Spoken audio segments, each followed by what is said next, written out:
So what's up mga ka-action, mga kakamping no? Muli naman po tayo nagbabalik sa ating panibagong video, panibagong reaction mga ka-action, mga kakamping.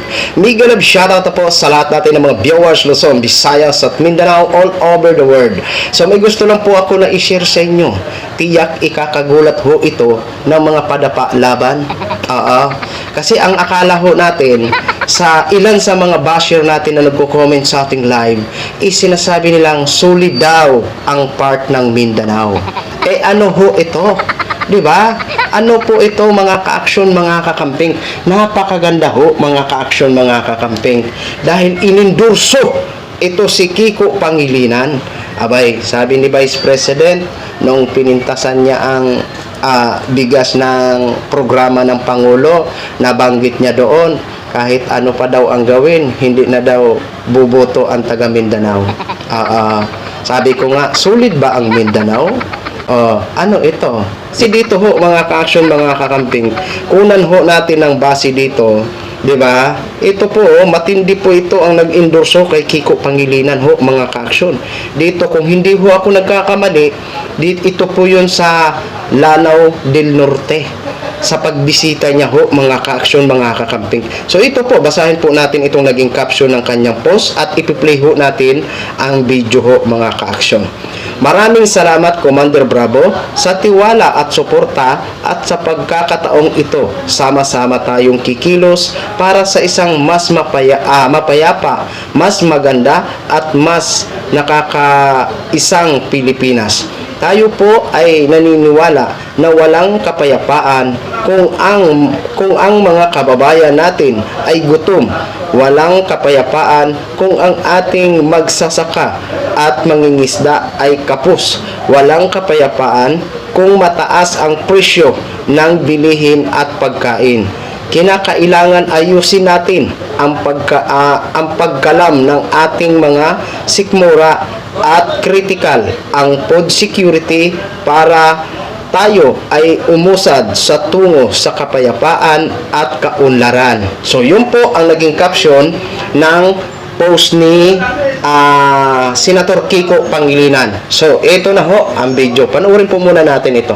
Mga PDP, panoorin niyo po ito mga PDP. Huwag po kayong magulat ha, baka magulat ho kayo. Mabuhay ang ating senator, Kiko Pangilinan! Liwanag ang mananaig at hindi ko may papangako ang Ako ay nagpapasalamat sa inyong mainit na pagtanggap sa atin. at hindi ko may As a candidate, I believe it is my solemn duty as a candidate to win for the sake of good governance, for the sake of peace, and for the sake of unity. Sa tulong ninyo, sama-sama po nating iluklok ang mga tapat at totoo nang maging tapat at totoo ang serbisyo sa buong Pilipinas.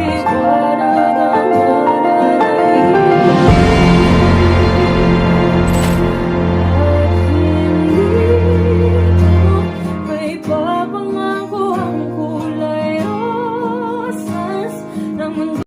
So yun na ho mga ka-action, mga kakamping no, napanood na ho natin. Ayan, una sa lahat, again and again, maraming salamat po kay Commander Bravo at sa mga kasama nyo po dyan na nagtiwala dito kay Senator Kiko Pangilinan. Ano na mga PDP, ngayon napatunayan natin, walang solid sa Mindanao. Kasi kung hindi ako nagkakamali, sa Lanao del Norte po yan, sa pagbisita ni Senator Kiko Pangilinan dyan. Di ba? Sabi nyo, solid kayo. Sabi ng mga supporters, solid daw ang Mindanao. Ano lang naman nila yan? Pagbigyan na lang ho natin kasi masyado silang assuming. Di ba? Kasi sa napakaganda nga ho ng mga plataforma na inilatag ni Senator Kiko Pangilinan sa kanyang pangangampanya, talagang masasabi mo talaga na bakit pa tayo boboto sa mga iba dyan na hindi mo nga alam kung anong magiging plataforma, isa ka na daw iisipin kung manalo na. 'Di ba?